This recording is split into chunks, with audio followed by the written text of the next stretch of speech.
좋은 아침입니다. 오늘 주시는 하나님의 말씀은 베드로전서 2장 11절에서 17절 말씀입니다. 사랑하는 자들아, 나그네와 행인 같은 너희를 권하노니 영혼을 거스려 싸우는 육체의 정욕을 제어하라. 너희가 이방인 중에서 행실을 선하게 가져 너희를 악행한다고 비방하는 자들로 하여금 너희 선한 일을 보고 권고하시는 날에 하나님께 영광을 돌리게 하려 함이라. 인간에 세운 모든 제도를 주를 위하여 순복하되 혹은 위에 있는 왕이나 혹은 악행하는 자를 징벌하고 선행하는 자를 포장하기 위하여 그의 보낸 방백에게 하라. 곧 선행으로 어리석은 사람들의 무식한 말을 막으시는 것이라. 자유하나 그 자유로 악을 가리우는 데 쓰지 말고 오직 하나님의 종과 같이 하라. 뭇사람을 공경하며 형제를 사랑하며 하나님을 두려워하며 왕을 공경하라. 오늘의 제목은 선한 행실에 힘쓰라입니다. 크리스찬들은 우리가 행위가 아닌 은혜로 구원받았음을 믿습니다. 그것은 틀림없는 진리입니다. 누구도 스스로의 행위로 구원을 얻지 못합니다.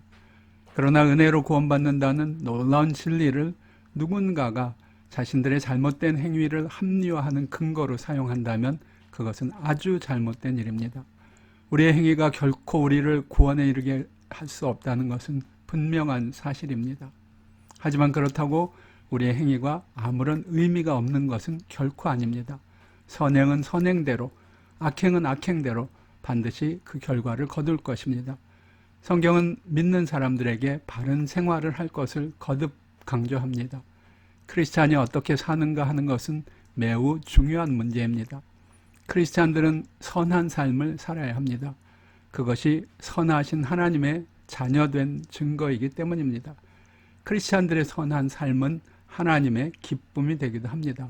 크리스찬들의 선한 삶은 그러나 무엇보다도 그와 더불어 살아가는 사람들에게 믿음을 전하는 계기가 됩니다. 우리가 예수 그리스도의 복음을 전하면서 우리의 삶이 그 복음을 증거할 수 없다면 전하는 우리의 복음조차 공허하게 들릴 것입니다. 믿지 않는 사람들에게는 입으로 전하는 복음보다 삶으로 전하는 복음이 훨씬 더 크게 들립니다. 실제로 믿지 않는 사람들이나 다른 종교를 가진 사람들 중에 그 도덕적인 행위가 크리스찬에 못지않게 선한 사람들도 적지 않습니다. 그런즉 우리의 일거수일투족은 우리가 전하고자 하는 복음의 능력을 증거할 수 있게 하기 위하여 최선을 다해야 합니다. 오늘 말씀에서 사도 베드로가 믿음의 형제들을 향하여 이방인 중에서 행실을 선하게 가질 것을 간절히 당부하는 이유도 바로 그것입니다. 선한 행실이 곧 전도이고 곧 간증이기 때문입니다. 그리스도의 복음을 증거하기 원하는 사람들은 육체의 정욕대로 살지 말아야 합니다.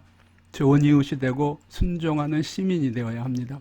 모든 사람을 존경하고 선하게 대해야 합니다. 믿음의 사람들은 주님께서 복음을 증거하기 위해 세상에 보내신 그리스도의 대사 앰베서더입니다. 우리의 말뿐 아니라 행동도 주님의 사랑과 능력을 증거해야 합니다.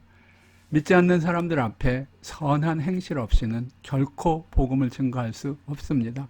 그런 의미에서 선하게 사는 것은 믿음의 사람들이 지고 가야 할 십자가이기도 합니다. 여러분은 아직 주님을 알지 못하는 가족이나 이웃들을 어떤 모습으로 섬기고 계십니까? 여러분의 삶의 모습은 복음의 능력을 알지 못하는 사람들의 비난과 조소를 이기고 있습니까? 그렇다면 그 선행은 반드시 하나님의 때에 영광을 보게 될 것입니다.